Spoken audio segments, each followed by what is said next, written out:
Hey guys, how's it going? This is Dave Sebastian, coordinator of mentoring arts programming with Wayside.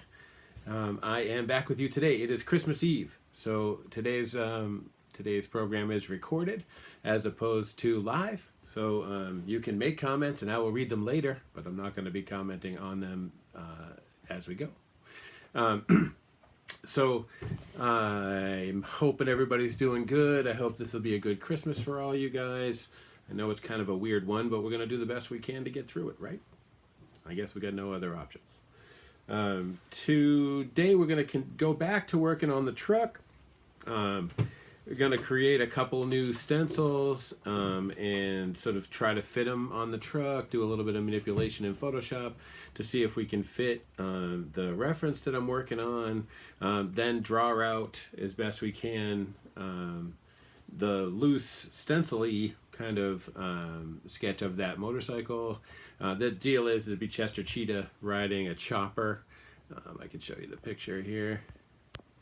Right there. And I was looking at that and I think it's really cool, but it's pretty flat and a little on the boring side. So I figured I would take a super crazy action image from Clayton Crane, who is by far my favorite Ghost Rider artist, and trim out the fire and use his action shot of his motorcycle coming towards the camera. The joke of Chester on this motorcycle is they used to have an ad campaign called Cheesy Rider. Obviously a takeoff on Easy Rider. He's riding a chopper and that kind of stuff. If you guys haven't seen Easy Rider with Peter Fonda and Dennis Hopper, go rent it like right now. Don't even stay here and listen to me. It's really excellent. Classic old movie, but it's really good stuff. So I kind of got the impression that that this was going to be a little boring. A simple stencil to build and stuff, but I think that it's going to be a little bit boring. So I'm trying to do something a little different. What I'm going to do, I'll show you in just a second. Before I get over there, I just wanted to tell you real quick about the programming. I work with Wayside Youth and Family, which is a human service agency out of Framingham who work with young adults and their families in anything they possibly need. They help them with all sorts of troubles. And just maintaining, life. They run a number of programs. One of them is Tempo Young Adult Resource Center, which is at 68 Henry Street in Framingham. I started at this program about 7 years ago, and we built a basement art studio there. We have been running an open studio program there Wednesdays and Fridays from 10:30 to 3 for about the last 5 years, with the exception of this past one. If they allow us ever back in, and you are 16 to 26, please come by those days. It's free, and I'm interested in helping you with whatever you want to do. That's one of the things that's important to mention, which is that my job is mentoring artists as opposed to art teacher. I don't really teach folks how to do art. I just do art with them, and they have an opportunity to be a part of the process, create their own work without me, teaching them what to do, and just doing it with them. This is a great stuff. I really like it. I'm hoping I'll do it for as long as possible. So other than that, because we can't be there, we are running these virtual programs. Today, obviously, I am on YouTube. I will be on YouTube since we're recording today. And Monday, Tuesday, and Thursday, we're on YouTube Live. And Wednesday and Friday, I'm on Facebook Live. If you're interested in any of that programming, come by. I'm super interested in meeting more people, young adults, anyone that's interested in the work. I've been really lucky to be able to, connect with a lot more of you guys out there through this process. My best year ever physically was probably about 100 young adults that I got a chance to work with. And I had about 1,140 hits, last week. So, really, really having a great time. I hope, people are enjoying it, I will keep making it for you as long as I can. Like I said, I'm having a really good time. So, we're going to switch over to the camera behind me and start working on building a stencil. I have a little bit of the work laid out there. And actually, just before we get there, I want to demo a new product today. It's sort of like my idea of my version of an unboxing video. So this is what I want to show you guys. This is a new material I ran across. There is, obviously stencil making. There we go. Obviously, stencil making is about the surface that you use. What I usually use is what's called universal laser transparency film. This stuff has been great for me. No idea what the weight is on it, but it has worked really, really well. Pretty much all the stencils that I've used in most of my videos, I've cut from these things. And then I ran out. I found those at a flea market. You can totally still buy them. The company still exists. It's just an online order thing. So I decided that I would like to try something that was from a local shop. It was Michael's, which I don't consider to be a local shop, and I pretty much hate Michael's actually. But they had this thing on here. It's their acetate sheets. There's 12. They were 12 for $10, which is not bad. And then there was a coupon, so I actually got 2 packs for $13. So 24 for 13 is about 50 cents, which is really, really good, right? And the coolest part is what I've been using for years now is 8.5 by 11. So if there's something, bigger, I can't do it, or I just have to use 2 pieces, or any number of other things. These are 12 by 12, which is the size of the cutting mat for the silhouette. That's what we're using, by the way. The Silhouette Cameo, which is a craft cutting machine. I love it. It works awesome. I use it, as often as I can. Lately, I've been doing more and more work based on, you start with a stencil and you kind of do a build out. And it's been, going really, really cool. I've had a totally great time with it. This is one I did yesterday. Wound up doing both of these. Let me see if I can show you real quick.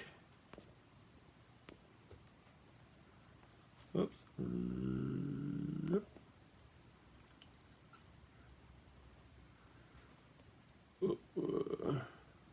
Can't do that. So this is the one we did yesterday. Gotta turn off these things. Sorry, you guys. I'm super sloppy at this stuff. I gotta get slicker. So this is the finished piece from yesterday, kind of a tattoo flash kind of thing, but I had an awesome time, and the markers I was using are the Wicked markers, which are made by Createx, which makes a lot of the airbrush paint that I work with.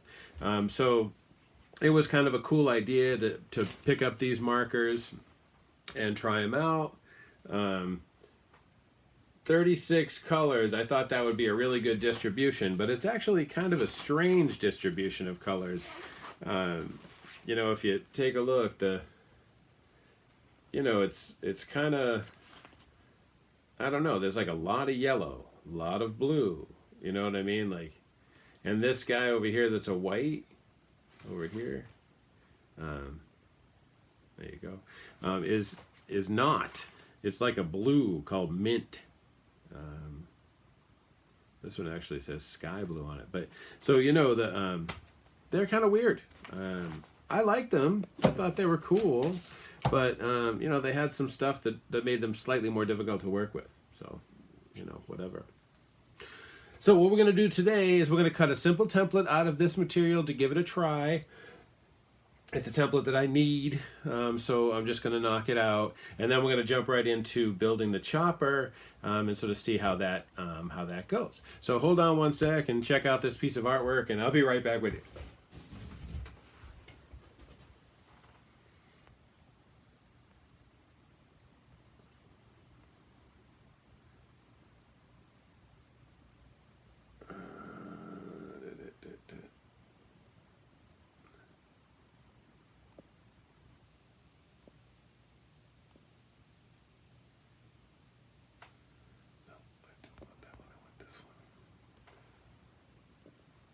Hey guys, sorry about that. Sometimes it's hard to get everywhere you need to be. All right, so this is Photoshop.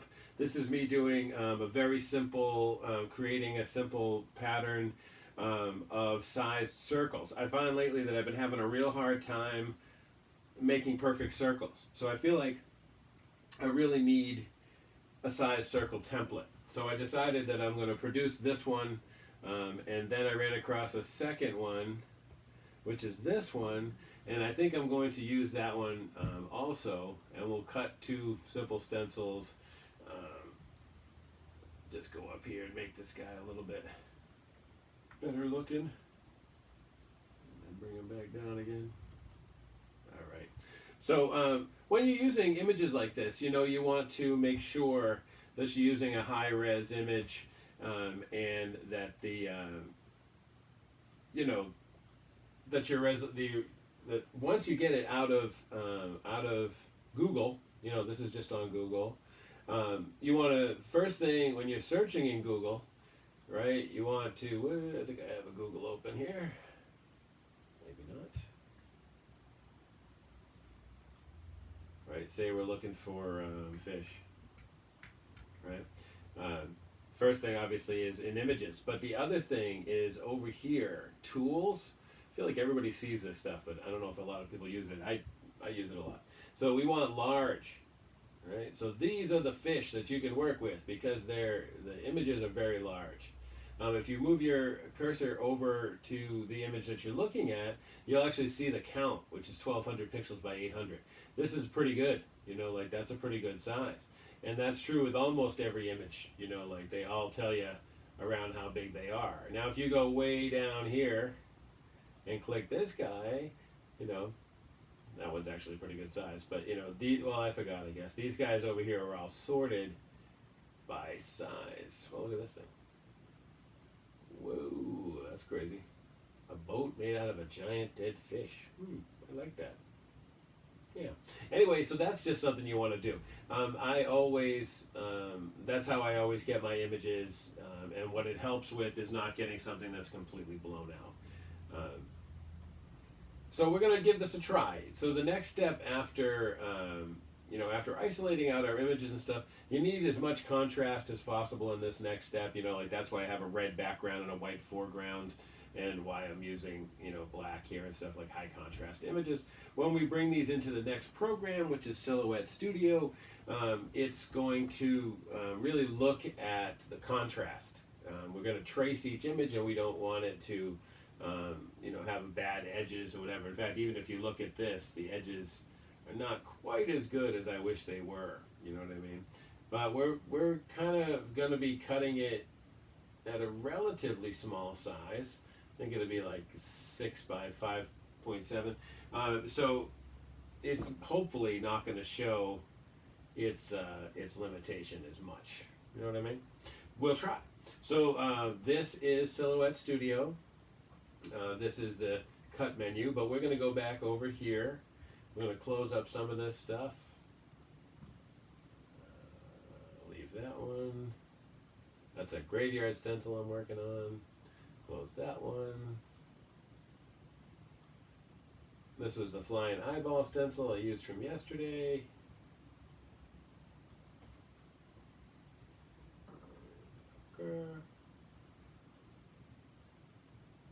This program isn't the best program I've ever used. It's a little, more than a little, on the touchy side. Occasionally it's overwhelmed by how much data it's dealing with, and that kind of stuff. So I'm just going to go ahead and cancel all these.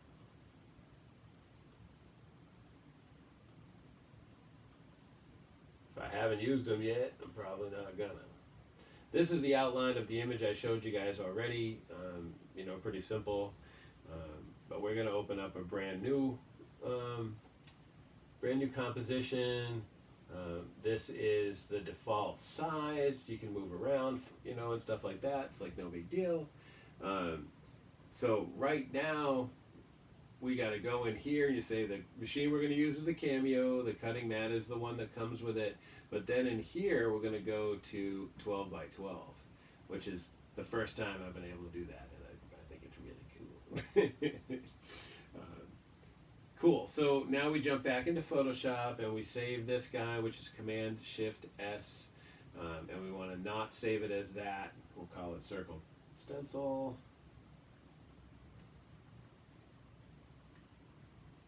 There. Actually, let's go back here again. Save. This time we don't want it to be a Photoshop document because Silhouette can't read that. So we got to make sure that we use a file format that the other program could use. File formats, really quickly, I'm sure most of the folks out there know this, but JPEG is the smallest file format, file container that you can save images as, and I use it a lot. The problem is it has what's called a lossy tendency, which means like every time you open it, it declines in quality. So this is very relevant if you have 1 million photos of your family on a hard drive, because every time you look at the pictures, they're going to get lower quality. I'm using images from the internet and copies and stuff, but I feel like I'm using multiple versions of each one. But it's a good idea to default to JPEG anyway, because any program you work with can open it, like really any program. So anything that's software related, obviously. So now we save this as our circle template. We're just going to jump back into this one, and we'll call this one Circle Template 2. Same deal. We want a JPEG. Circle Stencil Template 02. And then we say OK. All right. So now we go back over here and say Open. And we want this one. I don't even know if it'll let me open to, but let's give it a try. All right, so obviously it's a little challenging to see where the image is this large. So it defaults to, to staying symmetrical. I think this is important, this is obviously important because you don't want to deform the image you're working on. That's, interestingly enough, something Photoshop just figured out. Adobe, because they just stopped having a 3-key setup for symmetry and realized that natural symmetry is the way to go as opposed to, having to institute it. So this is about the size that I was thinking we'd work with. One of the coolest things that I like to do is if you click this lock right here and say basically how wide you want it to be, it'll keep the template, it'll keep it symmetrical, and it'll make it that size. So 6 inches wide, is pretty good. I think I have my little ruler right here. Somehow I've lost my big ruler, which is a giant metal ruler. But in any case, this is 6 inches, right? So 6-inch wide stencil is pretty wide. I think we'll go, how about like 5. Other thing I'm trying to do is save some material. We don't want to just dump it around. This one we want to do click, cut, go over here, paste. So now this guy, we're going to bring him down, get him up in here next to this guy, and then we're going to do the same thing. Grab him, say 5. He's smaller, so why don't we say 6? Yeah, that looks pretty good. So now they're about the same size without their edge. We need to put a box around this guy so that he is a stencil, because we need a little bit of room. This actually might be it right there. Anyway, this here is the line tool. Easy enough to cut a line down between these two pieces. I think we'll use the square tool then. And you can go outside and come down here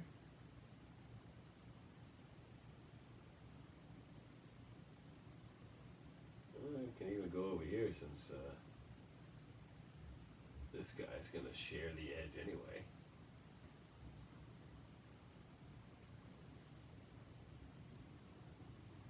Alright, there we go.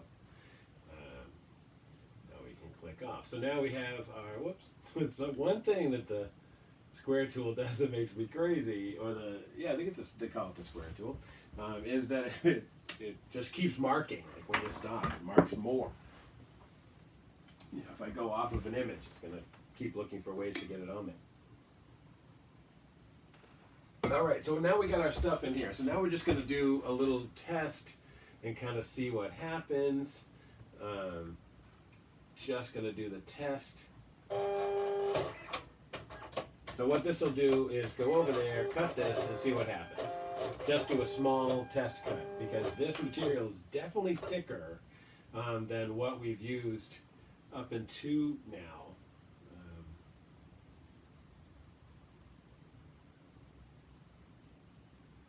See if there's any in here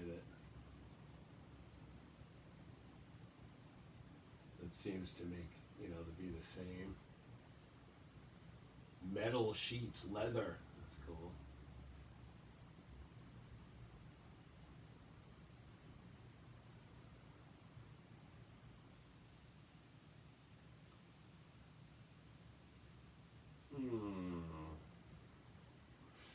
Doesn't look like it. All right, well, let's pull it off and take a look at what happened.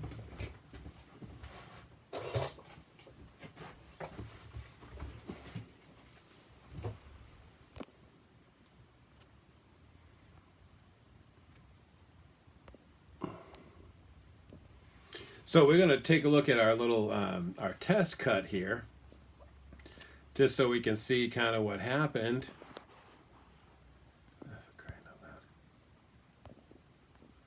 Sorry, you guys, having some trouble. All right, so what this does is it puts a little cut in here, and it cut, but it looks like, first off, strangely enough, it's not perfectly straight, which is really unlikely.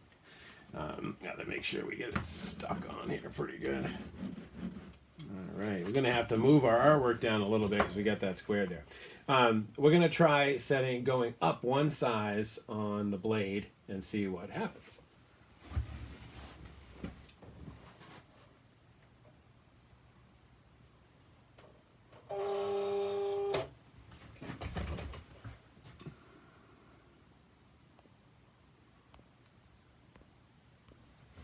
Alright, so we're back over into our machine, and we're going to try something else. So what you do is inside of here, we can make our cut size, our cut depth to 4. And all we do is click in here, and we're going to call it our new thing. Oh, there we go.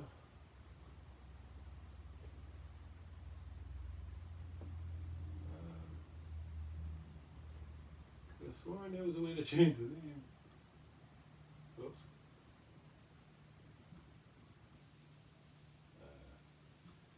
Carriage 1 doesn't want to give us an option. I call this Michael's.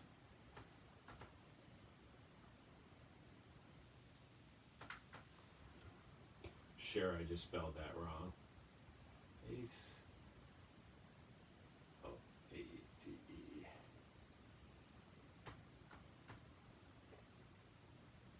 Michael's. Why does it look different? You ever look at something long enough that you have no idea what you've written?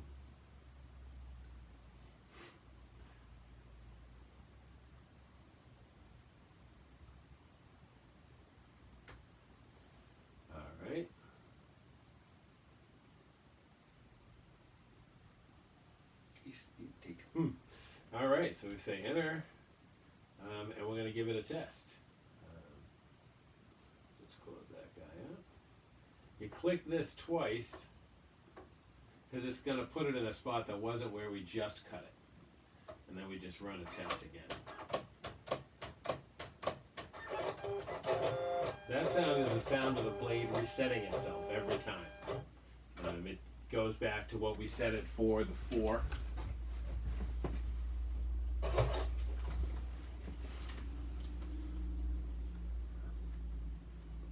Oh, I don't think I got it in all the way because it cut up top.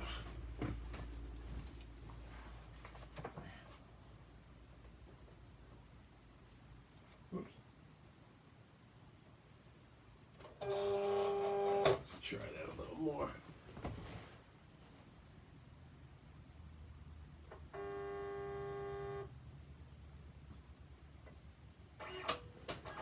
Hopefully it'll roll over there to the right size.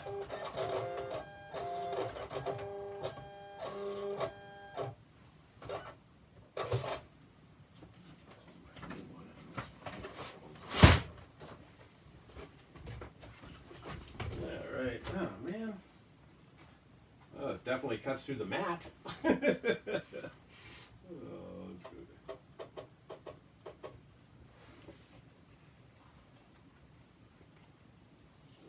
More dry.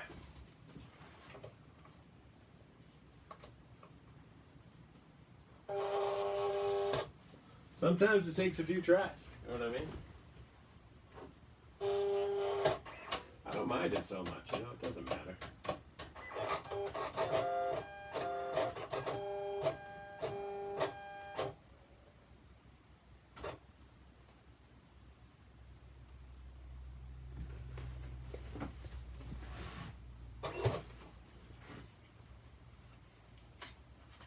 Well, that totally worked. Of course, cutting the same thing 3 times doesn't exactly show much. Alright, we're going to go down more.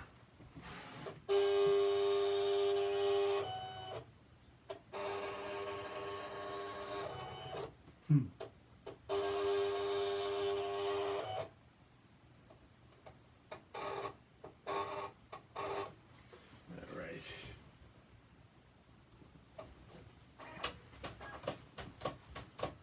Just make sure.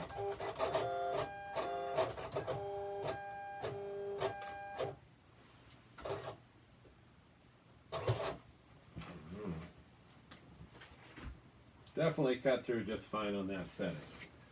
The thing is that this mat doesn't seem to be working very well, so I'm going to just swap over to a new mat.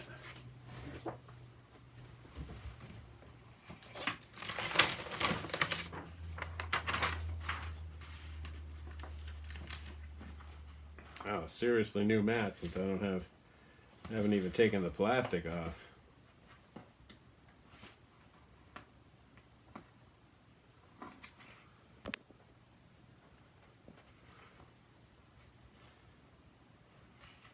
Funny that's new. Just thinking I should have I was at Michael's yesterday and I was like, oh, you know, I should have bought a new mat. Seems like I did the right choice not getting one. Well.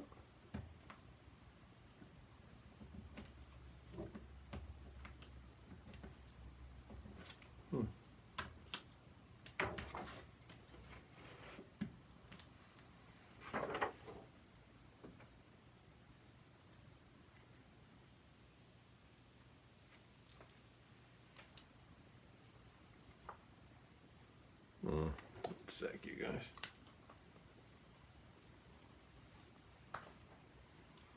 Sorry about that.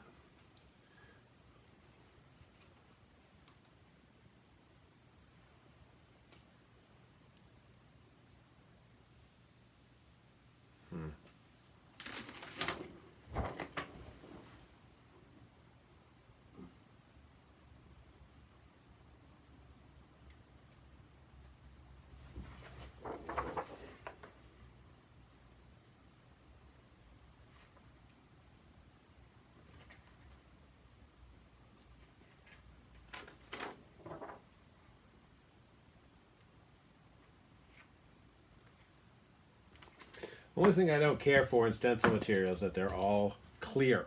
How about red, blue, something, anything that I can see it.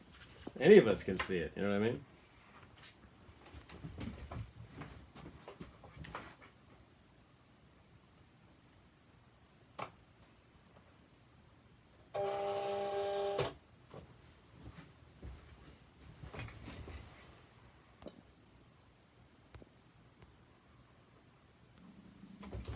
All right, you guys. Let's jump back in here. So now that we've done our tests and we're pretty sure what's going to happen, we go back into design and we pull our panel here, which is the trace panel. This gives you this pop-up where you drag to select what you want to trace.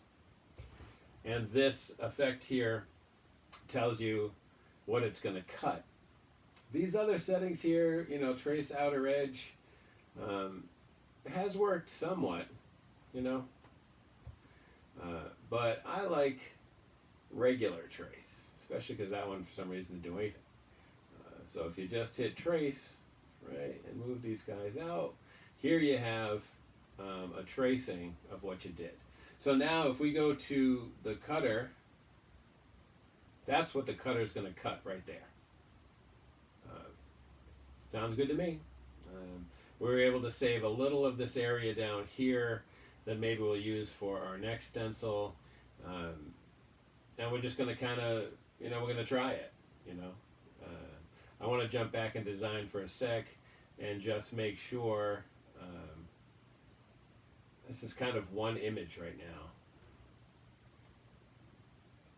But if we select over here, might be able to group it. Nope. Just wanted to make sure before we, you know, got into it that we were going to be okay with the cutter, which I think we're going to be all right. So you can close up this panel if you want to, or you can just go to the send panel. Now we've got this set up how we want. We got to go in here and select the one that we created. Come on, silly thing. Sometimes the scroll gets stuck.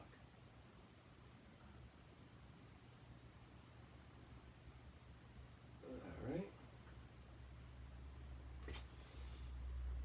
Let me run just one more test.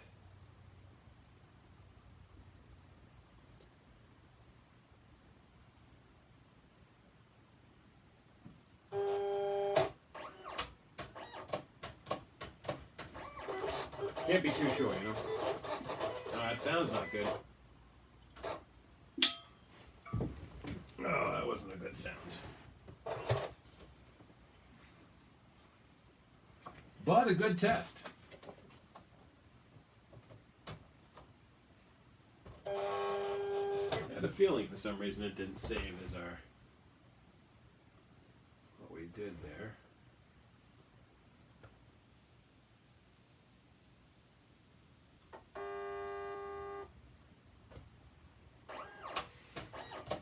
Isn't it interesting that no matter what you do, it's going to take longer than you think?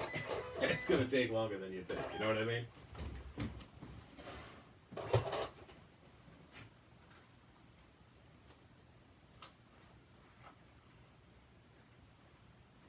Looks like the carriage is picking up the corner of the acetate,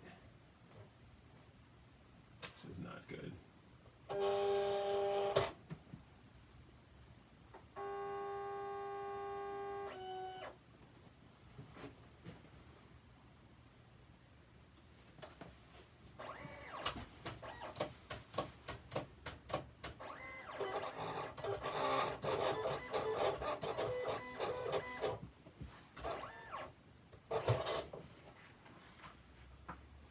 Darn it. I think it did it again to me. Did it? Yep.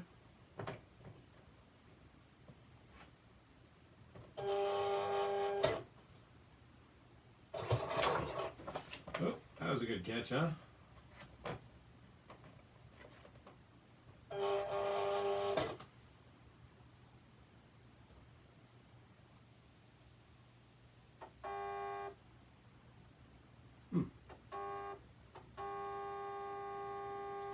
This one just went down.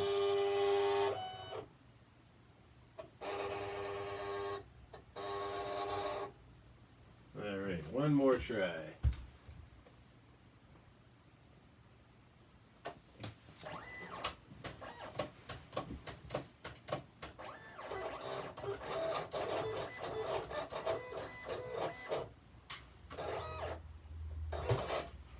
All right, at least we got it to cut somewhere else, but not quite there yet.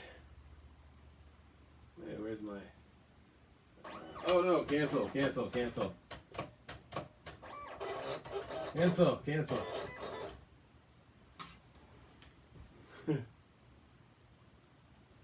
Hit the wrong button. Alright, so I think we gotta go up one more. Let's say same.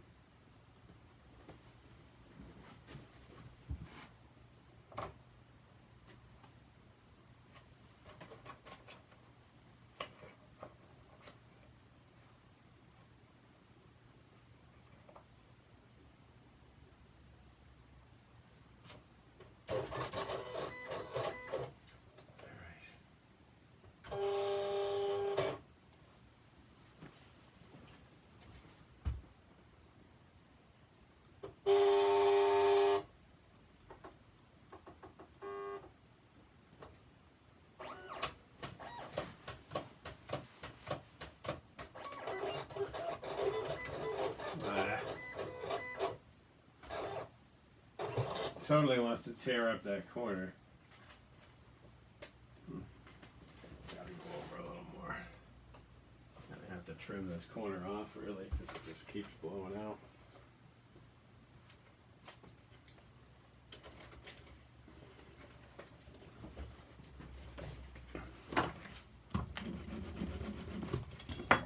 Right, we'll try that again. One more try.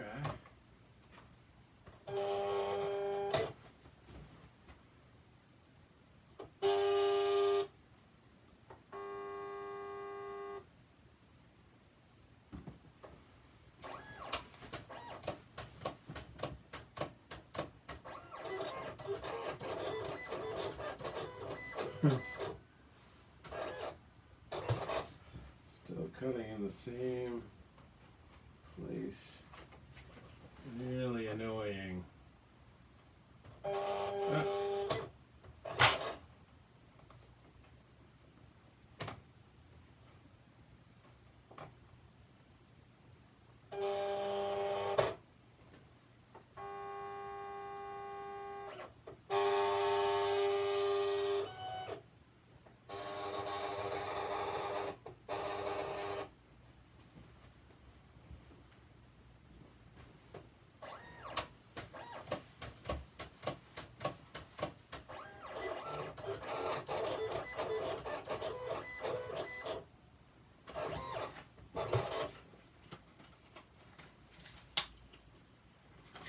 Getting closer. I have to go up again.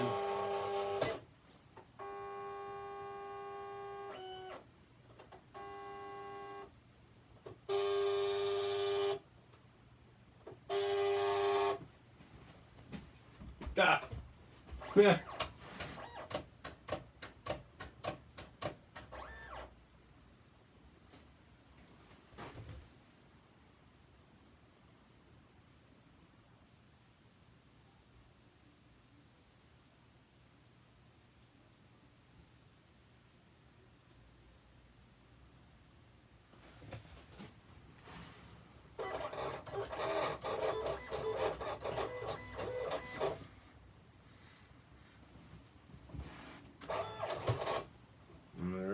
Got that time.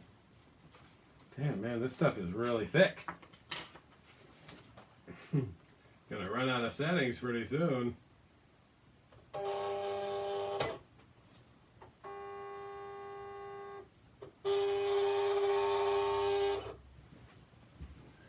we are at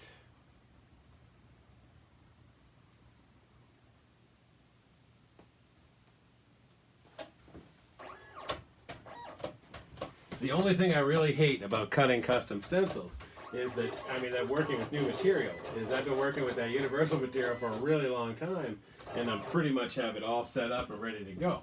This one, on the other hand, is a trial and error. Jeez. There's gotta be something I'm doing wrong. Hate when that happens. I'm just gonna go hog wild and just go right in there. Let's go up to 9.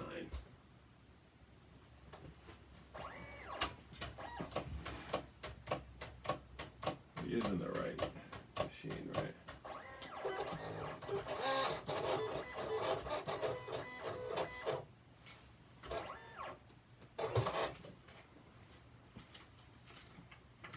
Stupid thing.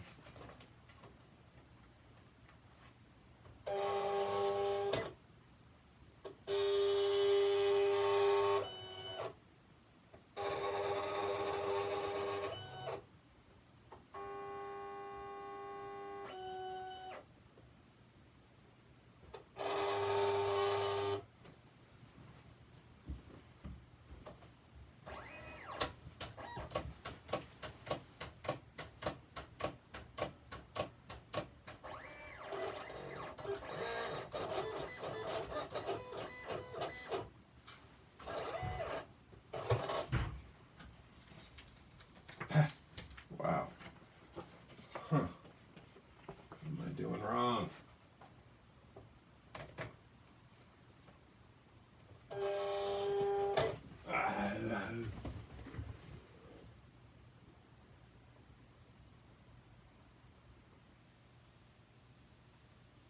Whoop, don't want that.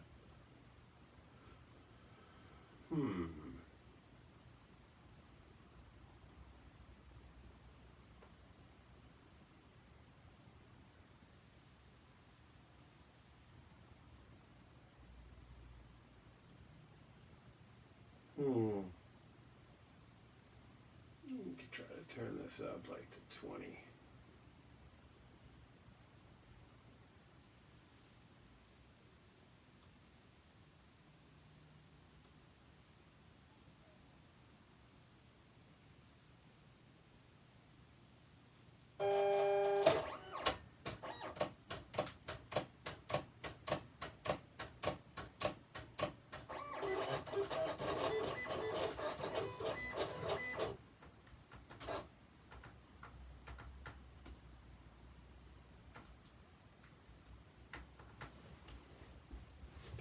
Ugh. Alright,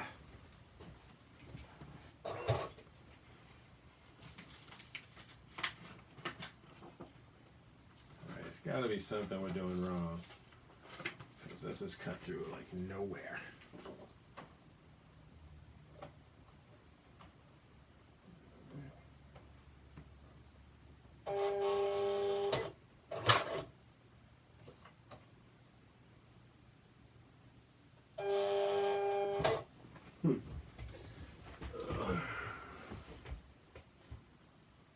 Sometimes you gotta cheat.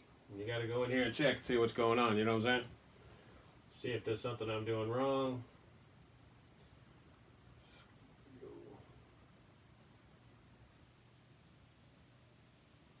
How about a couple pop-ups?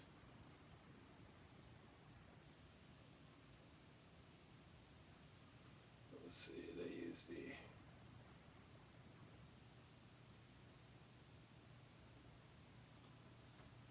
What'd she say? Textured.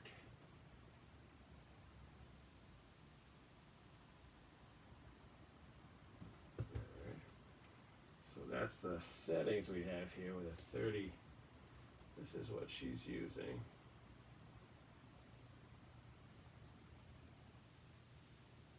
Blade depth 6.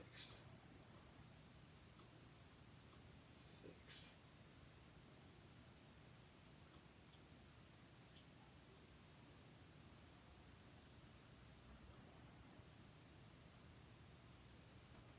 We got double cut turned on.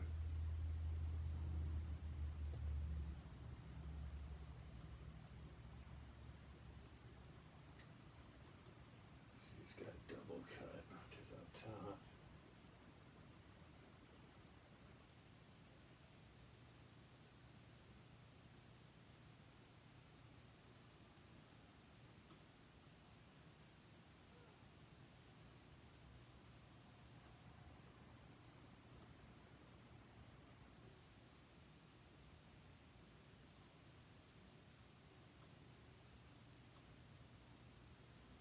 see what else she has to say. Man, I'll tell you, that's 4 pop-ups in the 20 seconds that I've been on here.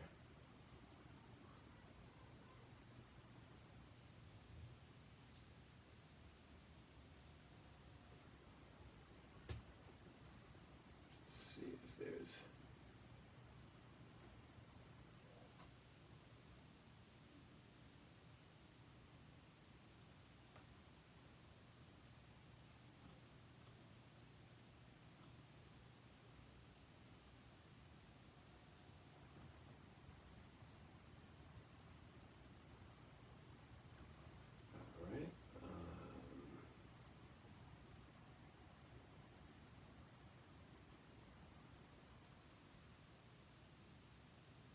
Alright, looks pretty good.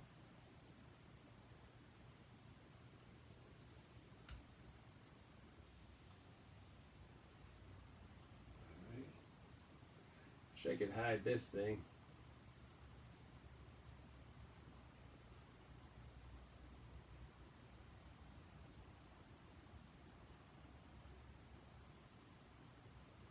Yeah, I wish it was possible to hide that. Alright, well, that's our legacy settings from this person. 80 pounds, everything is the same.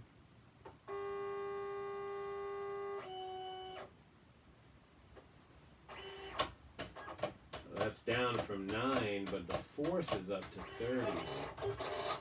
I'm going to be honest with you, I really don't so much understand the specifics of how to use this machine. I use it for basically like one task.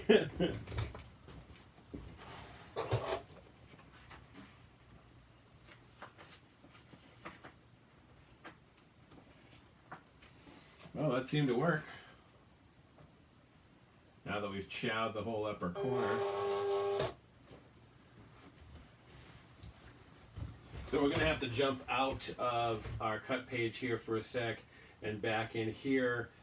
We got to move this guy down so that he's away from the chowed section, which sucks because we're going to use up a bunch of this acetate at one time. Oh, what are you going to do? That may not even be enough, but we're going to give it a shot. Maybe we could just try cutting the other. Actually, I think this is the side that doesn't have too much damage. Alright, there we go. You know, if this is annoying you, this process, you just click this and click that, centers it for you. You know, some folks like that. You know, I'm looking for my own center due to the fact of the borders and that kind of stuff. So then we go back over to send. Now we've got it cheated down a little. We still have it set on the same setting. And you know, we're gonna go, but this says, you know, it says double cut, so it's gonna run this entire pattern twice. You know, I'm a little concerned about that. Just mostly because it's gonna take a few minutes. But I don't know. We're gonna see, because this material is pretty thick, so let's see how it goes. This is the lines I have that are over the edge here. Doesn't matter to me. I'm going to use the edge here. Let's say no for a sec, though. And we can head back to design for a second, grab our eraser, and grab this guy, right, and then this guy. I'll tell you, one thing that Photoshop does that I wish this did was, you know, go straight and eliminate a line end to end, but it doesn't do that. So that's fine. The reason I'm erasing these is because I'm concerned that it might cut the matte due to the fact of how high the setting is. All right, now there we go. Yeah, I think that's going to be fine.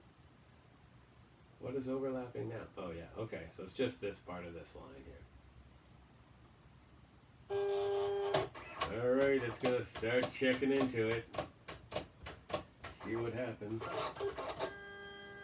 Alright, so that says it's going to run for like 10 minutes. So we'll just let that thing run. We'll go back in here. We go back back to the piece that I'm working on. Alright, so this is about how far I've gotten so far. This is obviously an awesome Ghost Rider image. I've cut out the front tire. And now I'm working on it with it's Photoshop, but I'm also using AstroPad Studio, so it allows me to draw directly into my iMac. Let me show you real quick.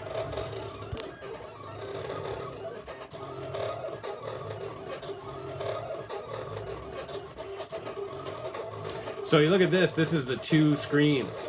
The front one is my iMac, and the back one and the inset is my iPad screen. So this lets me use oh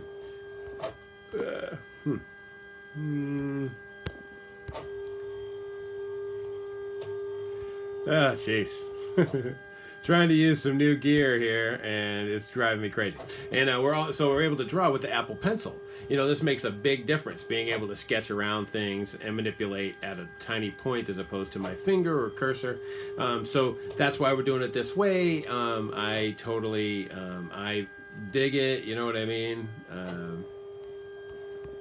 So let's jump back in. Cool. I'm sorry about the noise. That is, of course, our cutter.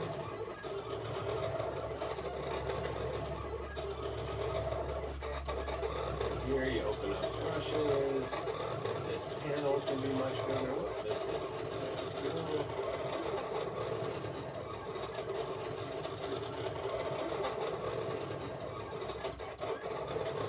I always think I have more brushes than I actually do. These are eraser settings. I think I'm just going to go.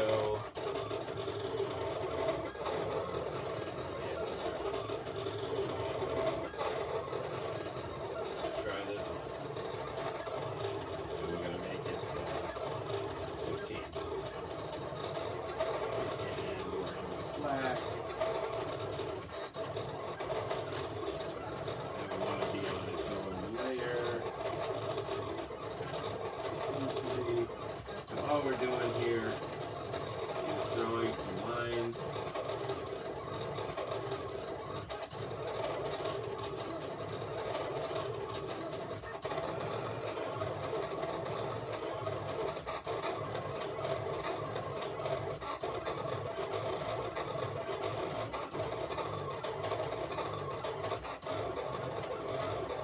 So we're just, messing around with the eraser. Little, just so we could take out some of this fire. Make our brush a little bigger.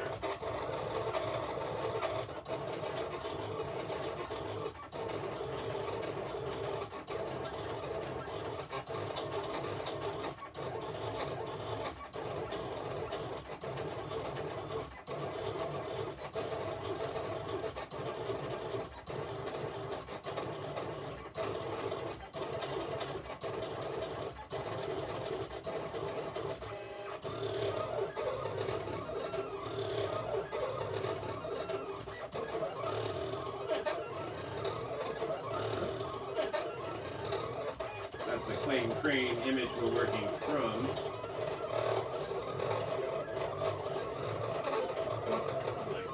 I can't see.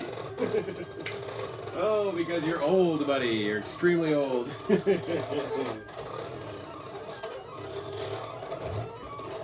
Alright, that'll help a little bit.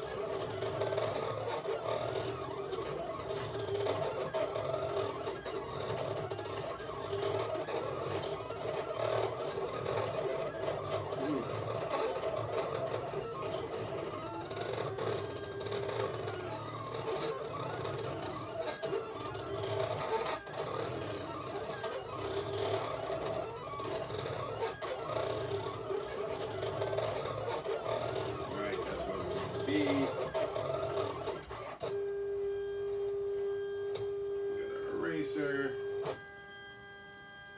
does not appear to be on that layer. It's on this layer. There we go.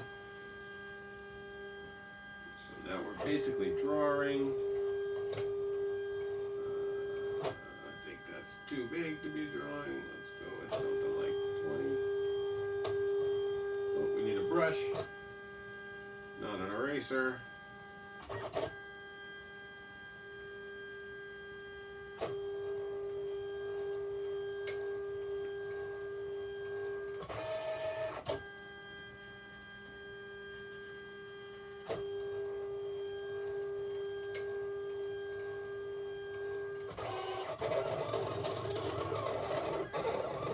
Got to get rid of all this fire because Chester Cheetah, at least in theory, two-finger undo. There's also a cool trick which I just forgot to do, which is if you double-click on the back of the pencil, it switches to the eraser. I think we erased too much there. I think we'll just fill it in. Make that the rest of his leg there. Put a line over here for this tire.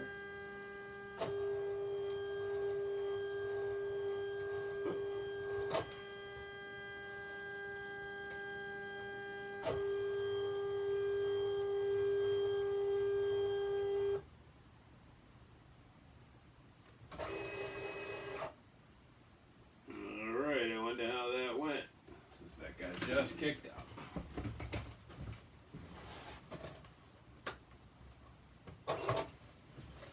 Definitely looks like it did something.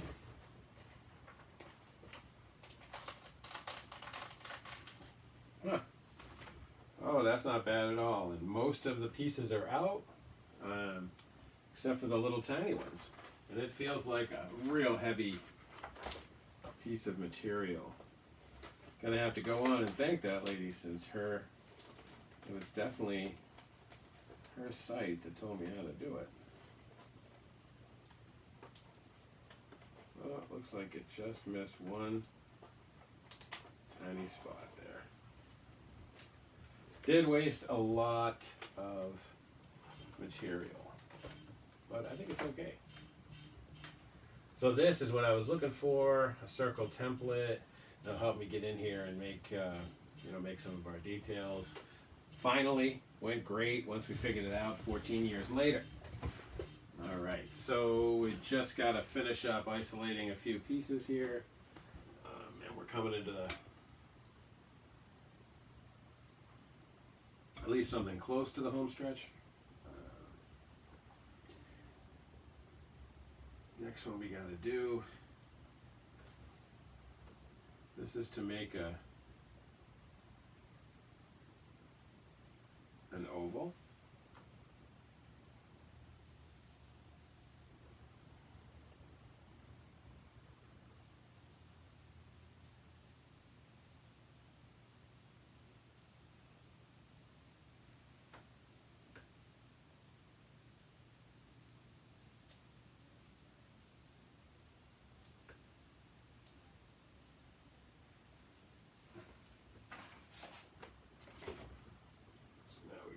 Here, and we say we want to distort this a little, which means we can stretch it over here a little bit.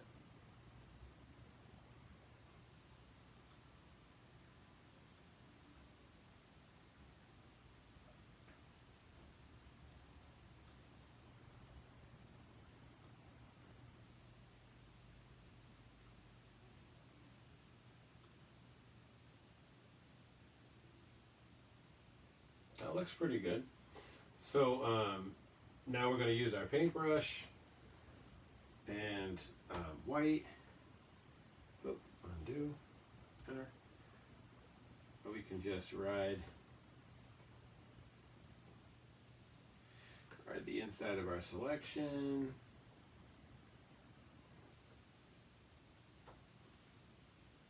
Oh.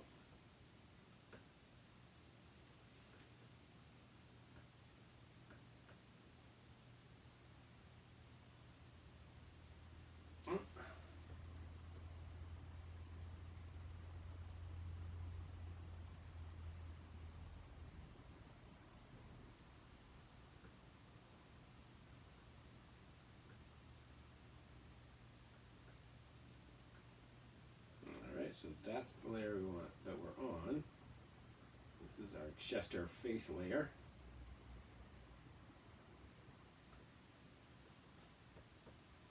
I think we need our eraser. Oh no, we don't, because that's all there is. So let's go down to the area that has that, which is this. Oh, this one, yeah. All right, that. So then we go Command T. Actually, let's do this. Move our move tool. If you're on the layer that you want to work with, and you hold Alt and the move tool, you duplicate that piece, whatever you have selected. For this, I want to just flip this over and see if we can make it work a little bit.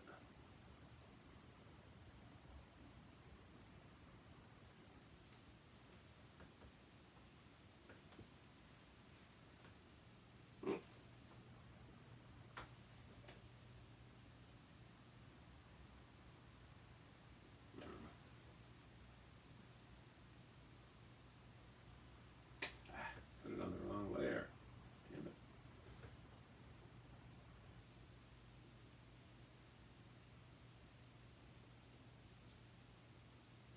Alright, so cut, paste, deselect, V.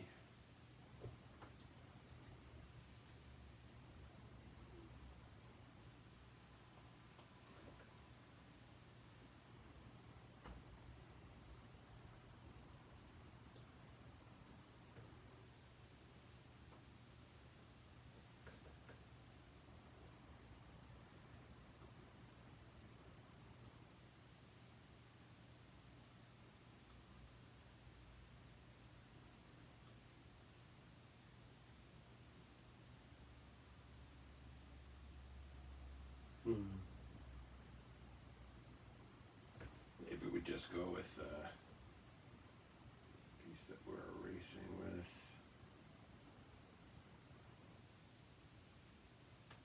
Yikes.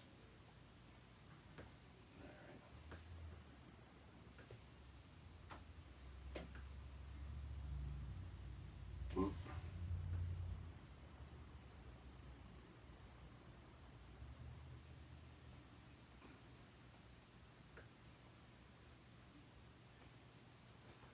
Good idea to label your layer.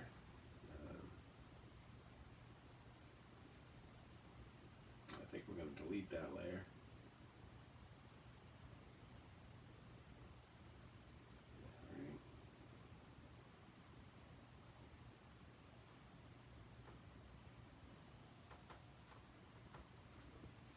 All right.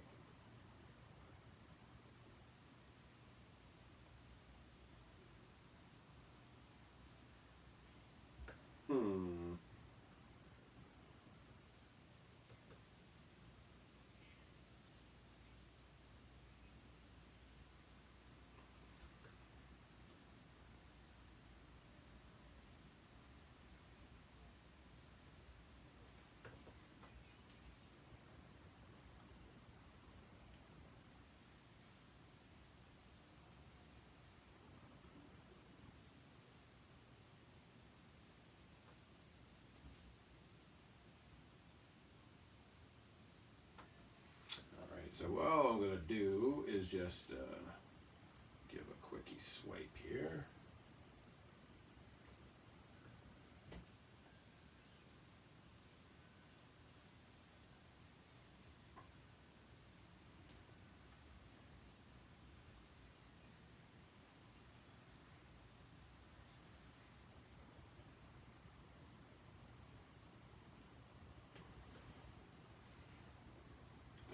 Try the same trick that we used a little bit ago, which was we'll create a marquee selection.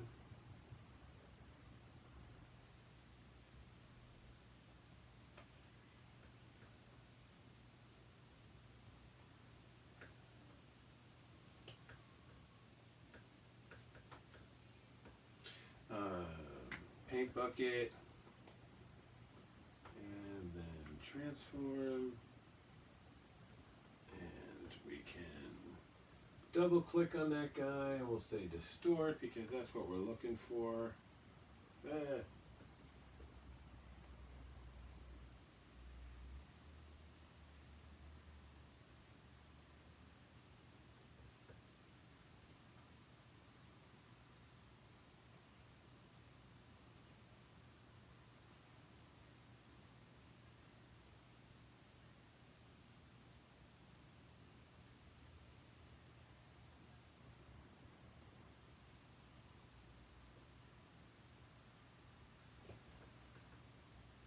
Alright, so now what I'm going to do, we got our circle here. Oh, we don't want this guy on, but we want to turn his opacity down a lot so that we can just erase what we want, which is pretty much everything on the other side. So we go with our eraser, which is E on the keyboard, and we just start erasing all of this other information that we got here.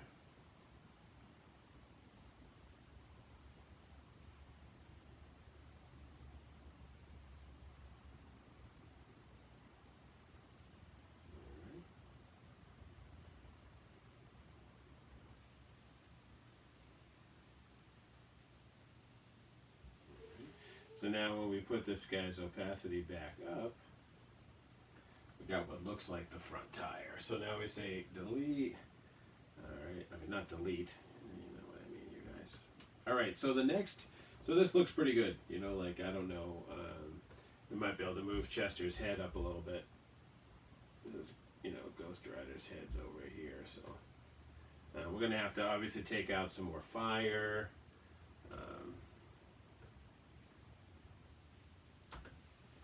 You know, like right in here.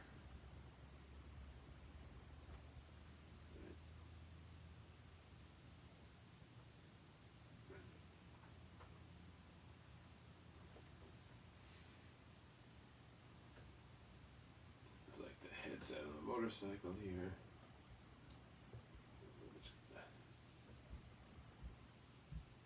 Actually, I don't want to do that.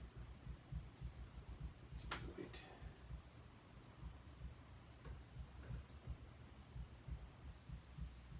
Alright.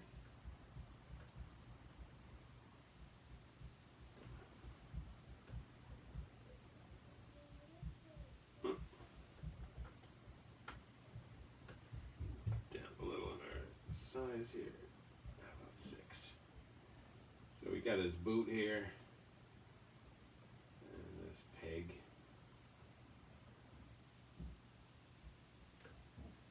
So that would give the rest of his foot down here.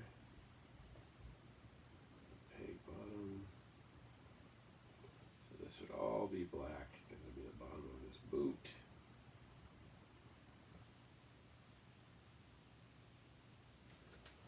There.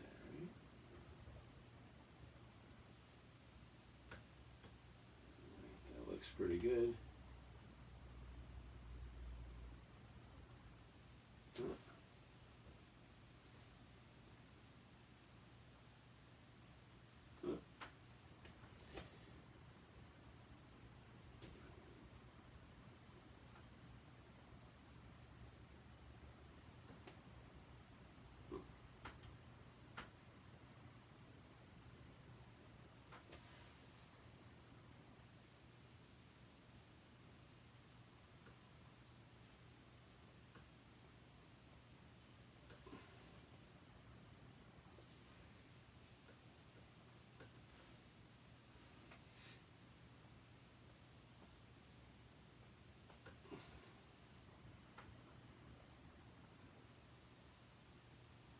All right, so that is pretty much the what I wanted to do as far as layout.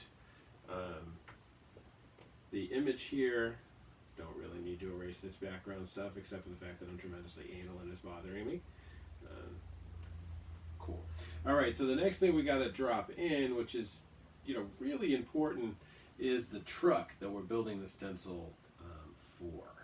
So first thing I'm going to do before that is we're going to take all of our All the layers that we've used so far, we can basically leave that one hidden, and that one, this guy could pretty much be deleted. So we're going to take all of these guys, except the truck one, and we're going to move them a little. Whoops. We want to be in here. Group them. Just to be sure, we'll lock that layer. Group. Mm-hmm.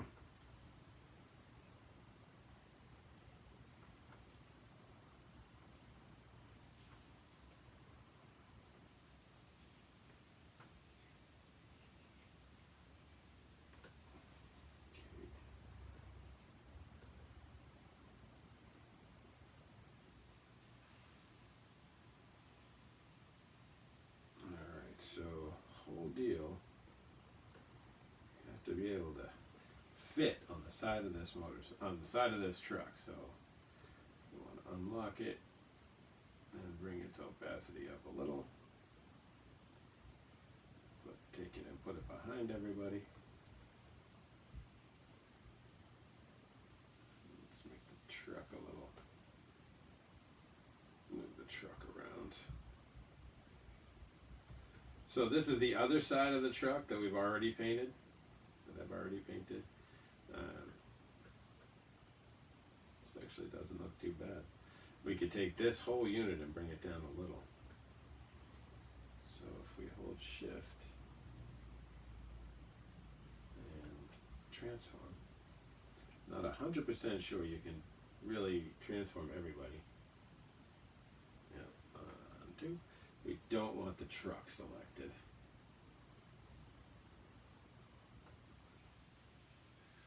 All right.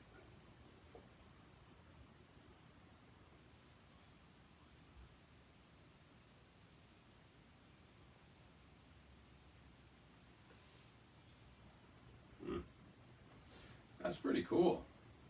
That might just work. All right, so now we want to, let's try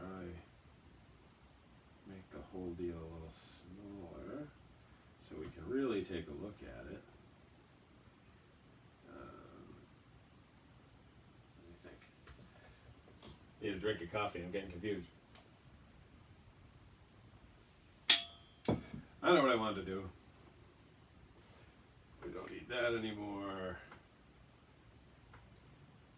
We don't need that anymore. Alright, that's what we want. Alright, so select Shift W. Alright, so now we want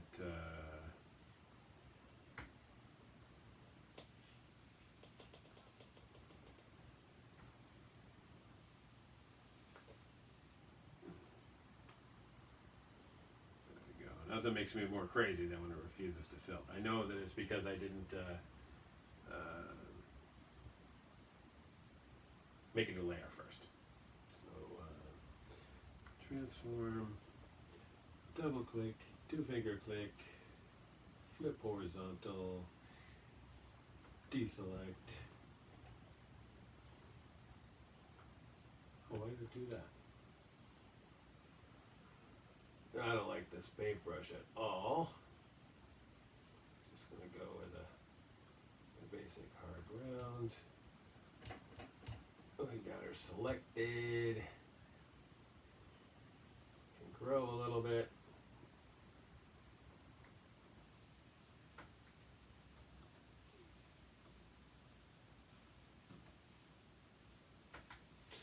Oh.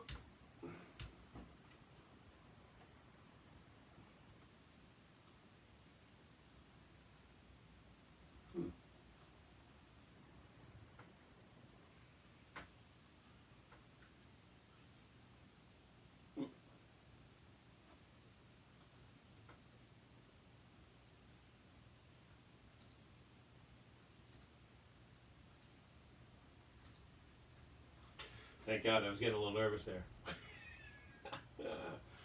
All right, select all, Command Shift Copy, which is copy merged. And then we go, unfortunately, back to jumping through here again. Paste. All right. Undo. Let's go back where we were. Do not want the truck selected.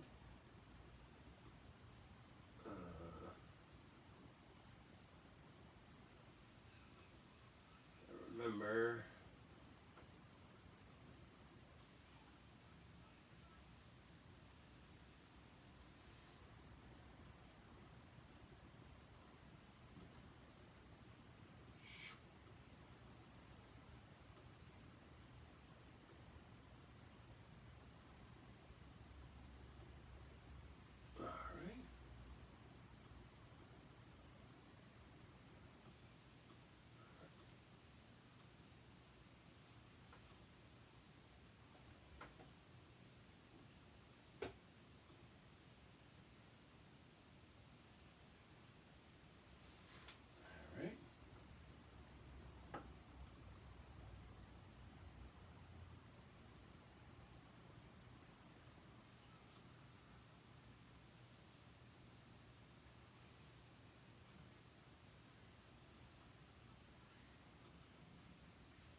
I want to do here.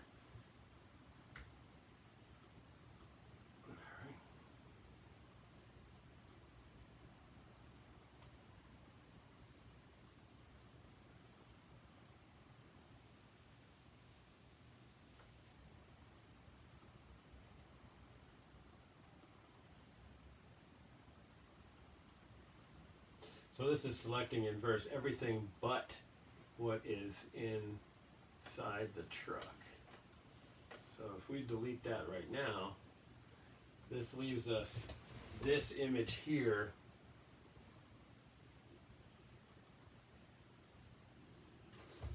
I think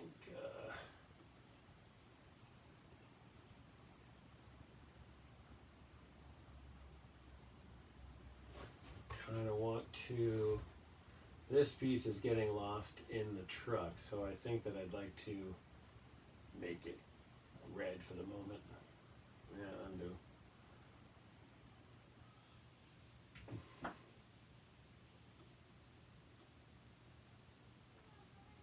Actually not red, since everything else is red, that won't make any sense at all.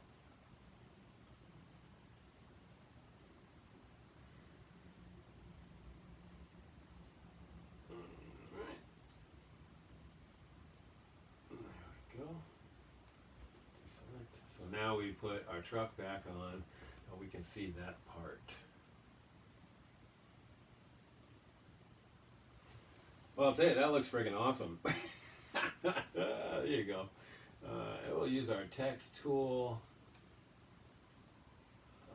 We're gonna use bright orange.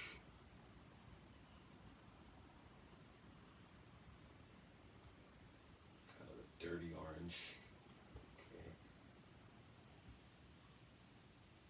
Excuse me.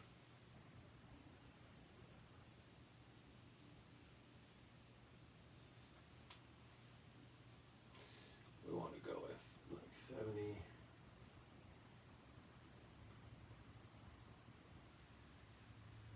Pick something that looks a little like the Cheetos logo.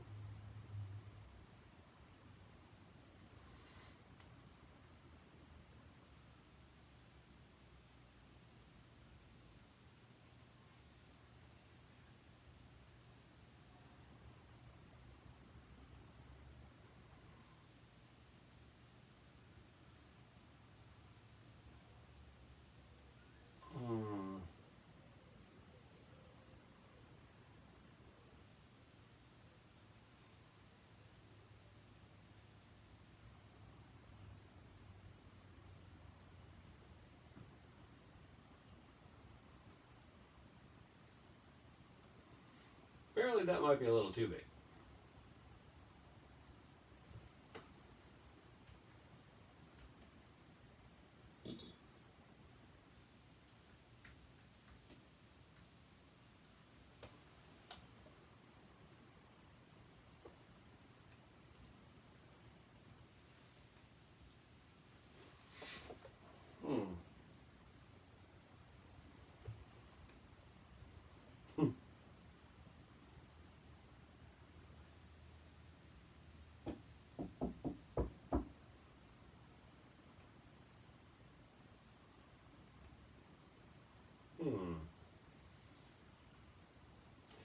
don't like the cheesy rider at all. Gotta figure something out with that. If we open Command Cheetos.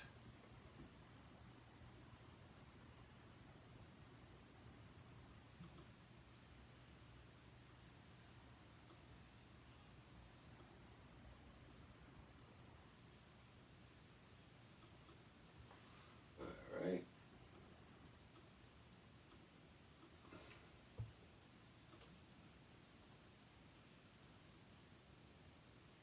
I want to open this one.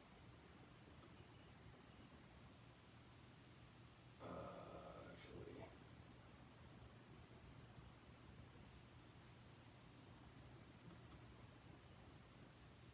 all right. So just out of for laughs.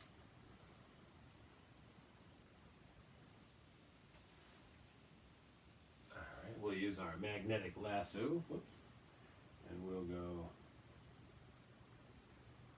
across like this. Actually, we really need more like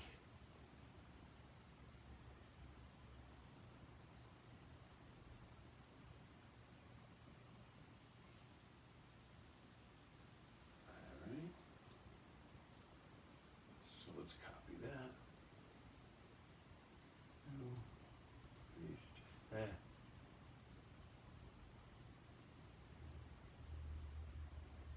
We need new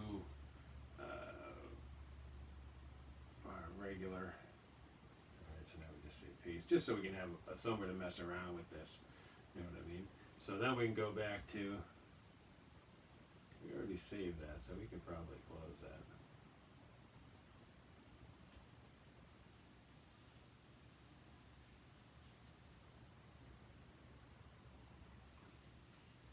I have that one ready to go. Oh, all right. So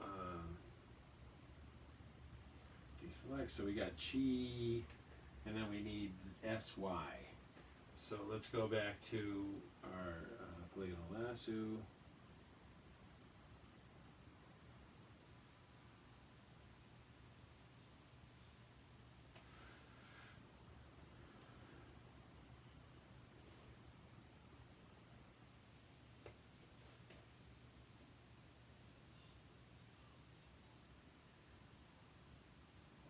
Alright, let's go back over here, deselect. Now we need a Y, and we do not have a cool Y the way Cheetos writes it. So we're going to try the crunchy one.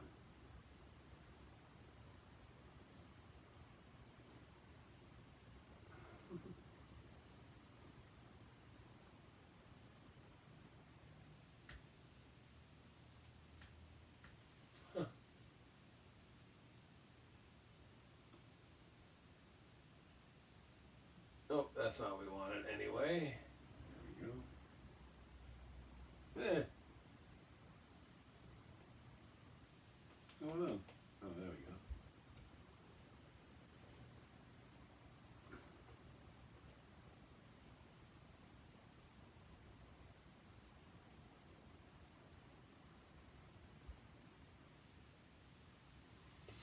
So then we can go up to selection, grow, too much.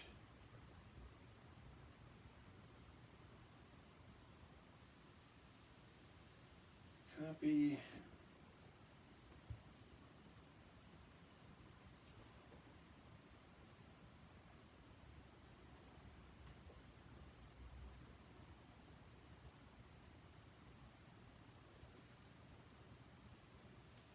Just real quick for laughs, because so we don't spend a ton of time doing this. We want to go in here. Oh, we don't need that.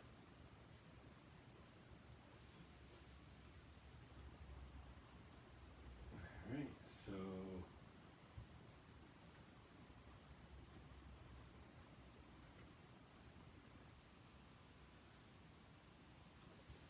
see what we got.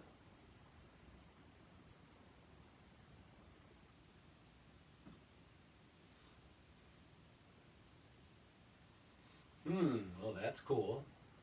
They totally do have their own way of writing it.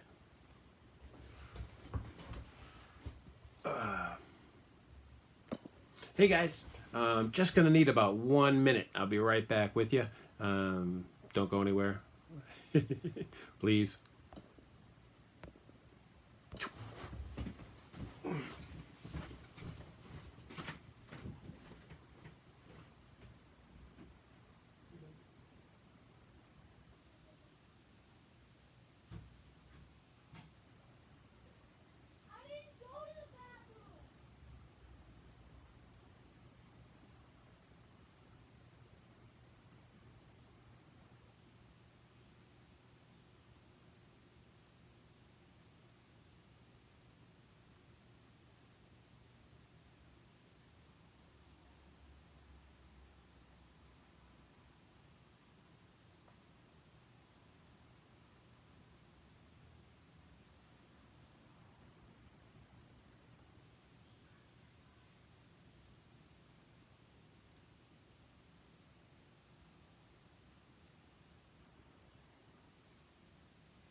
Okay, guys, I'm back with you.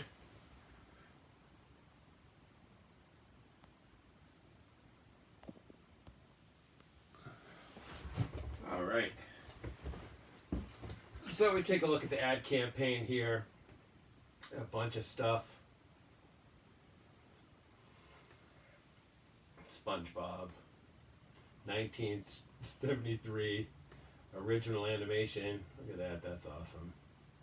Love the old Cheetos bag too. Definitely gonna get that bag in there. Oh, here he is flying on a jet.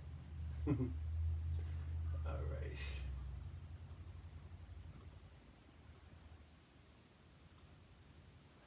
What are we thinking? Got a couple options. There's this one, which is fairly straight across, and then this one, which is a little bit curved. But is that just the shirt? No. Hold on one sec, guys. Did you put the charger for this? It's right there. Can't reach it. There's Cheeto shirts now. Oh, these are old ones. I didn't know there were Cheeto shirts. Oh. Those look funny. Say Cheetos on it. There's a Cheeto sweatshirt for Christmas. That's what I'm wearing.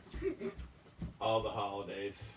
I'm wearing a shirt with Cheetah the Cheeto. Some really funny Chester Cheetah stuff going on here. Totally got to get myself a Chester Cheetah t-shirt. They're awesome. All right, let's go back here though. We're not supposed to be in that spot there. That's foolish.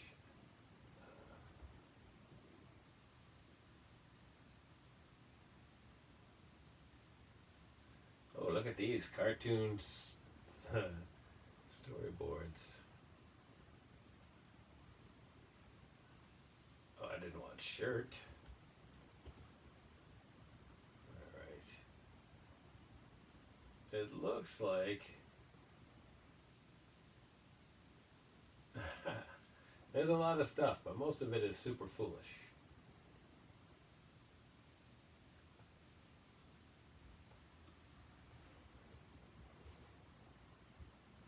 Alright,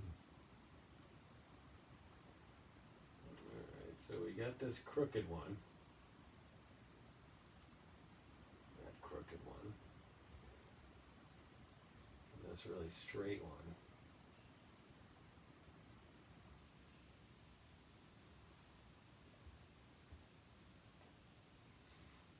What do you guys think? I think that's just because of the shirt that it's crooked. Even though this one looks pretty good.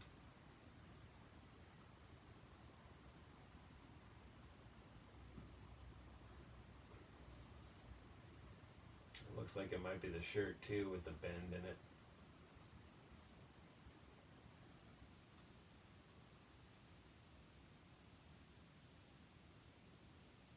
Alright.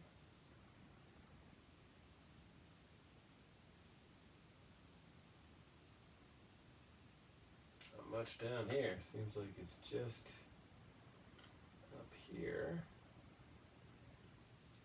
Oh, there we go. Hats. Look at that. It's awesome.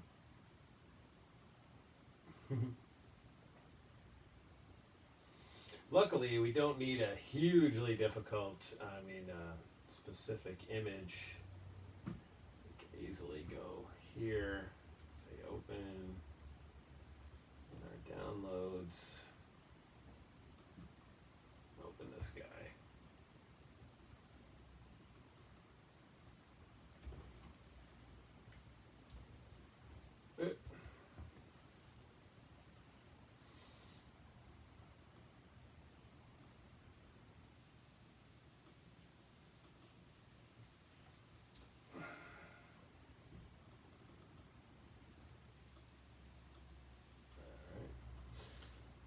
This is pretty easy.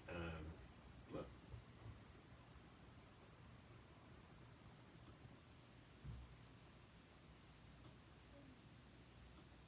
All right, let's not do it that way.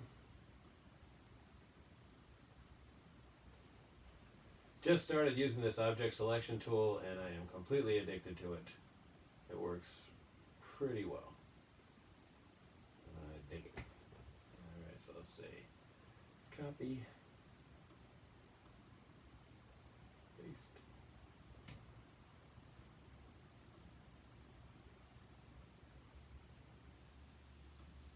Did we miss some?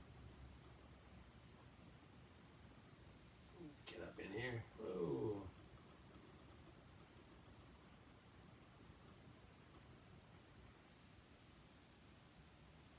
That looks good.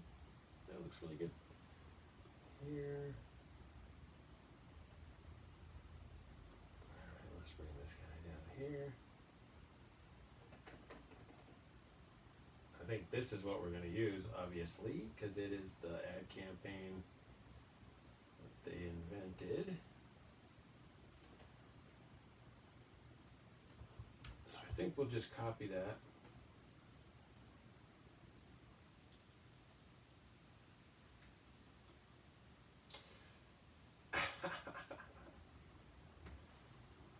If you hold Shift M, it'll bring the marquee selection tool back to a square.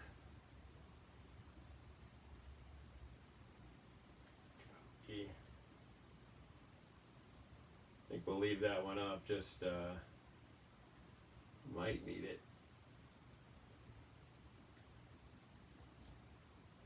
Always have too much stuff open. Let's go with G here. We want to go X.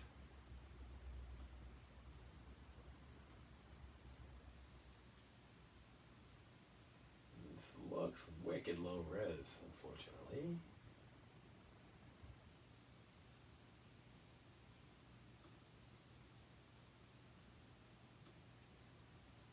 There we go.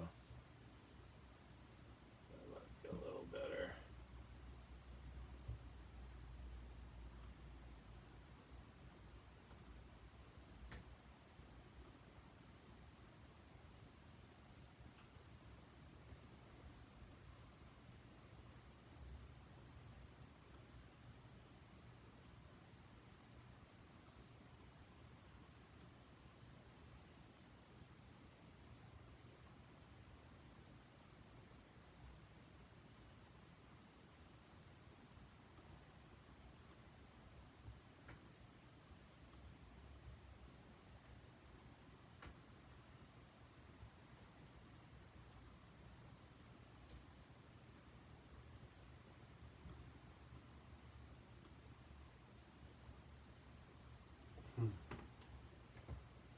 Still doesn't look great.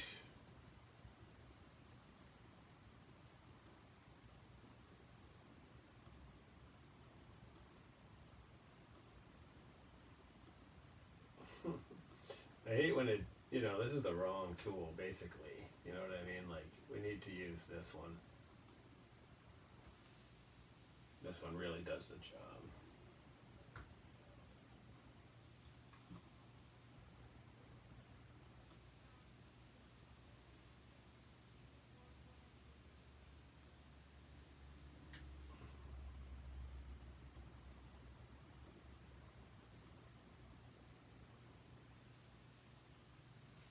This would be part of using the Apple Pencil. There we go. Alright, so then we want to use our V tool. Oh, we actually lose.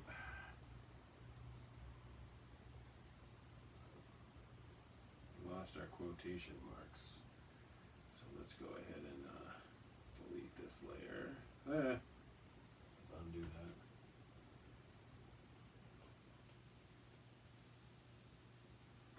Deselect. How about we say paste again? No, I think we missed it.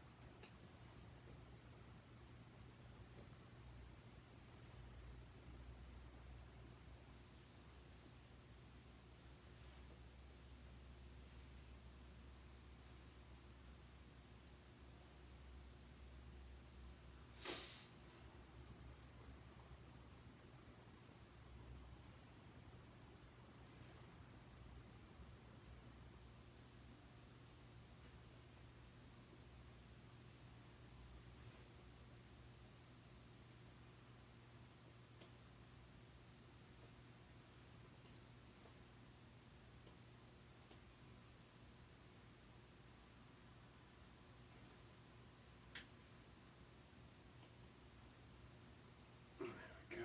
Nice quick manipulation.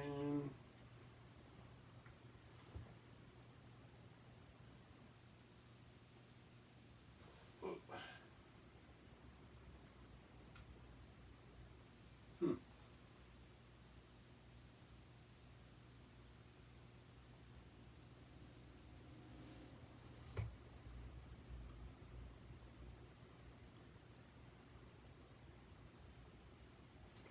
See how that works. There we go. Not sure exactly why it's leaving that ghost everywhere, but I'll figure it out. Gonna have to make this whole composition bigger so that we can see it.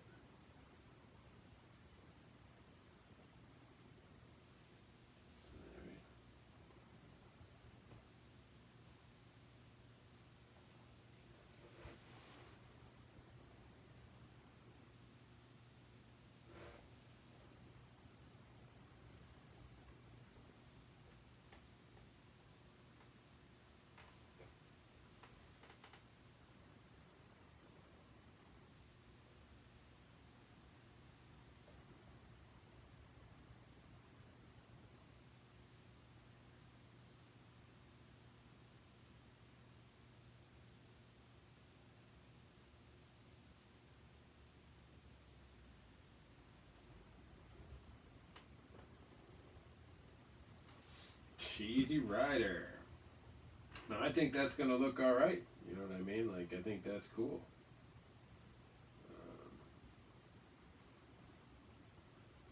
Now the question is how to make a stencil of this relatively complicated image here. I think we're gonna be able to do it though. Definitely think we're gonna be able to do it.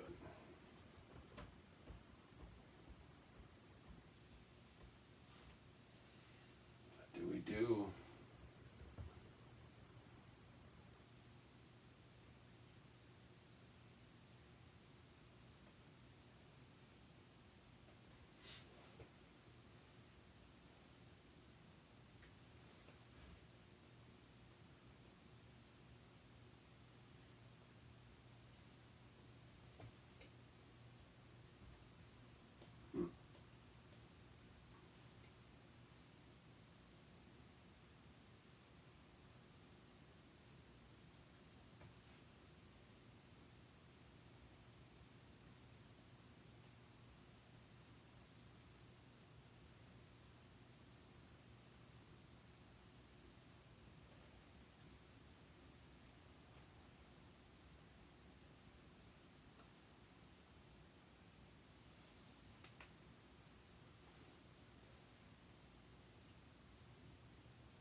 right, that looks pretty good.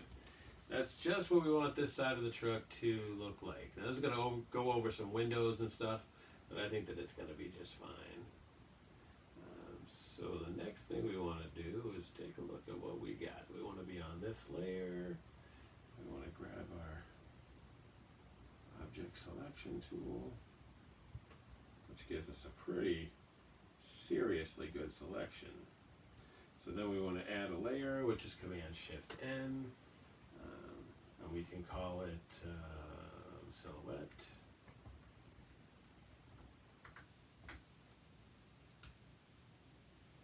And go with our G.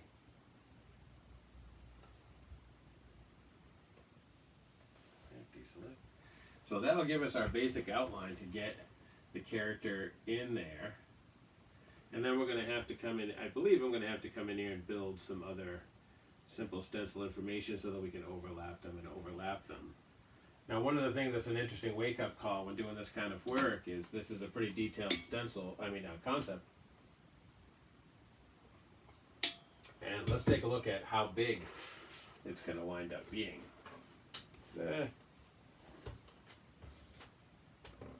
Oh no, this will be where I remember that I misplaced my ruler. I have some other tools, but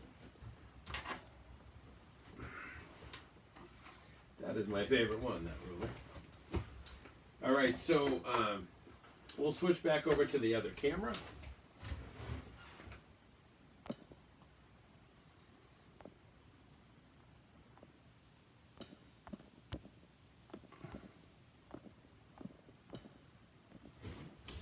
Right.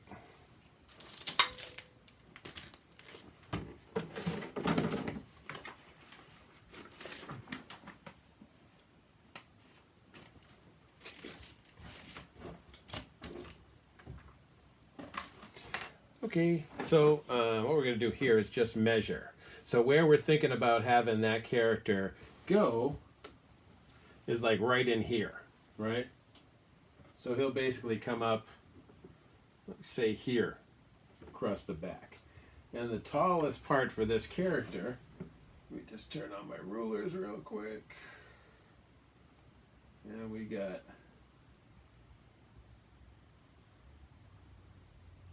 let's select everybody.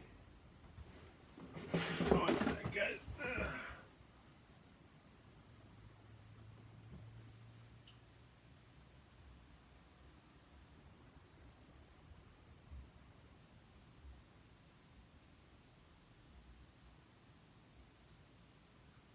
So then we're at a standard spot. 3. What we got going right here is 3 to just about 5. So that's 2 inches. 2 inches of how tall that space is. So we can go all the way to right here and all the way down. So I would say it's let's do it the other way.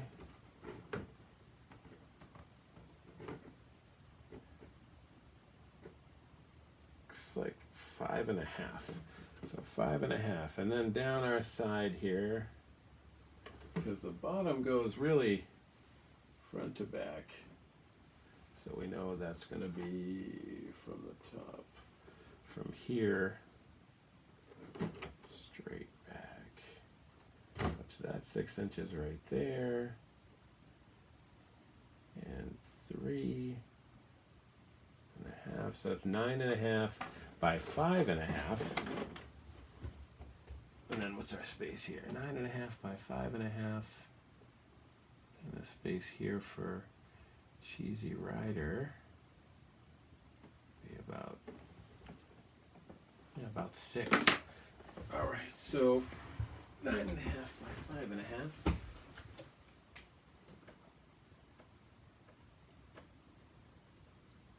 All right, and then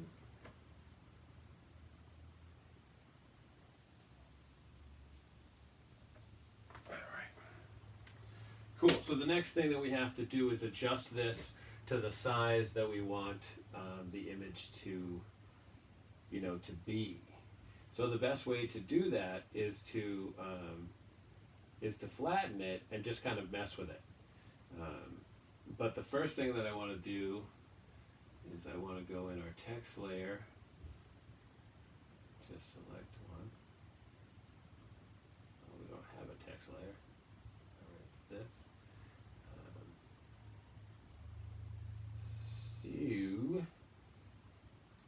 Transform, so same as we were doing on the last one. This will give us, just jump over here for a sec, enter. We go into our Photoshop preferences, units, and we want inches. Now we got that. Why is there adjustment up there? In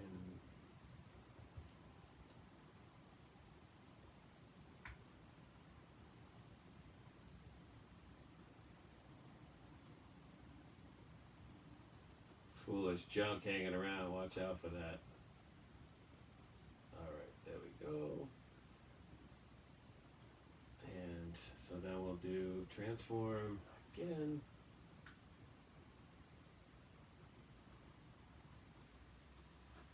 Let's do this. There we go. Select inverse and delete.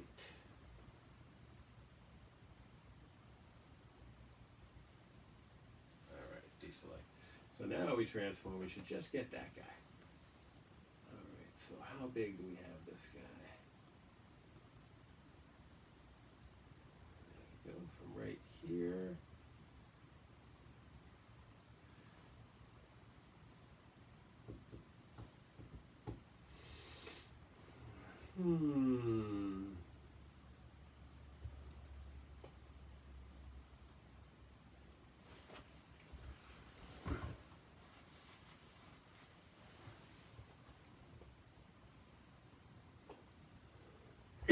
Excuse me.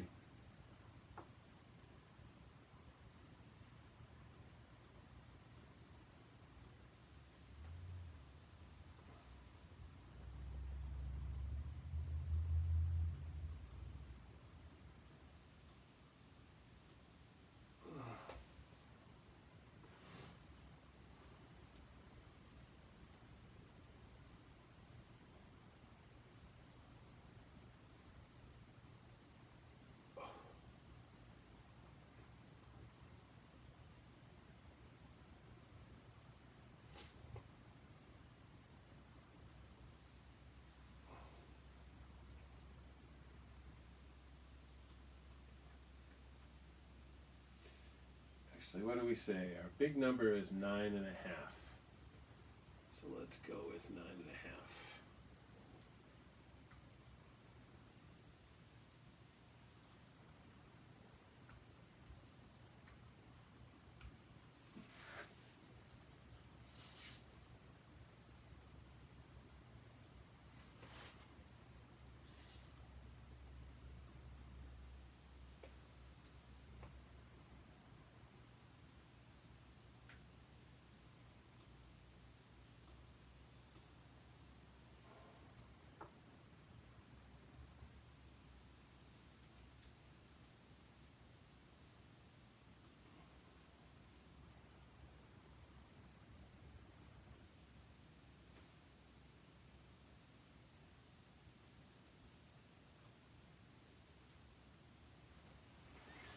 Alright, so what we want to do with this guy is bring him out to our size, which is 9.5 by 5.5, and just take a look at it. So we want to bring him to 1, and we need it over here. In fact, I think that the deal was I just needed it to fill the whole page. Right, so I think I did it to size.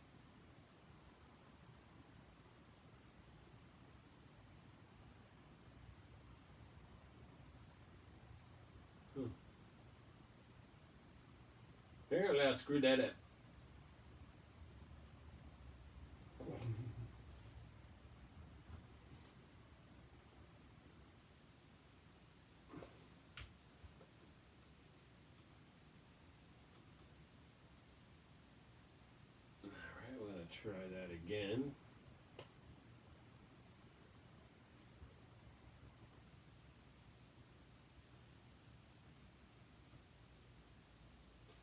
don't so much need the truck stencil. We just need to have enough room to do the other two. Just almost there, almost there. That looks pretty good. All right, so we have our, whoops. Come on.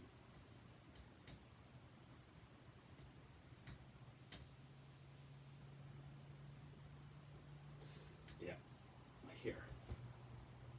Nope, not there.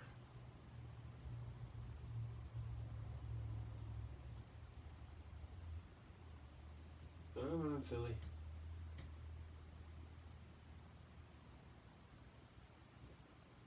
Oops.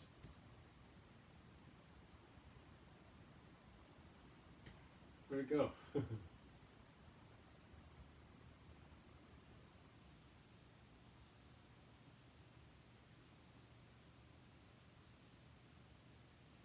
Yikes, I deleted it or something? I thought it was in here.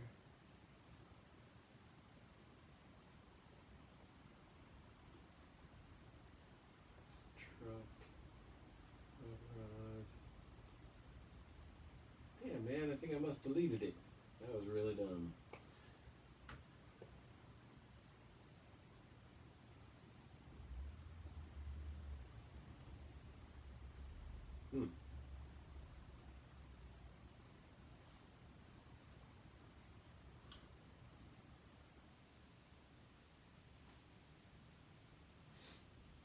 I need it to be the one that's on the side of the truck.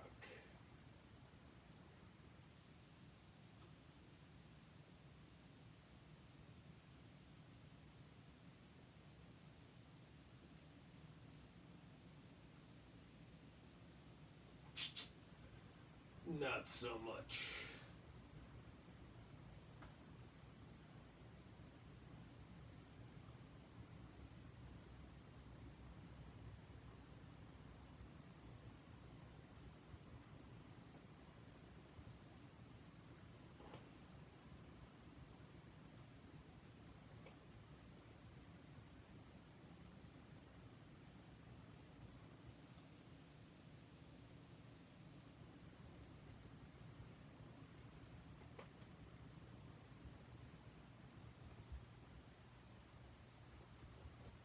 Alright, now we're going to use the lasso tool. And we'll try this one.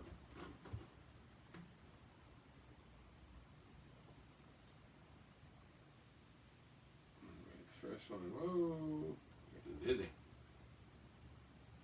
Oops.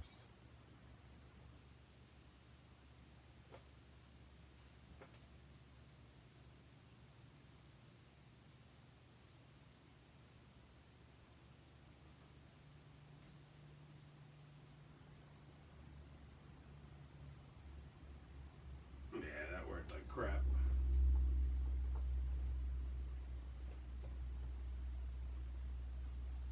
Let's use a regular lasso tool. Oh, again, gotta put the glasses on.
pretty good.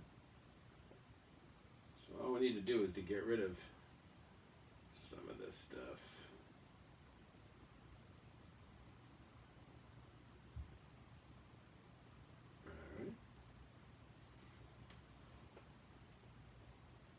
Alright, just this one last piece here.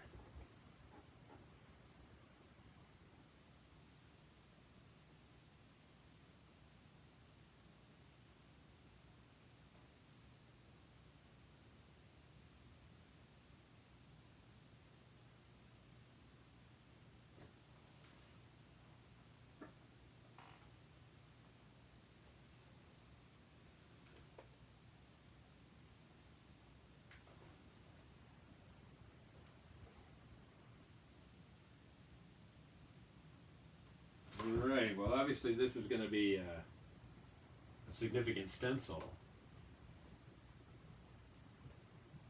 But I think it's going to be cool.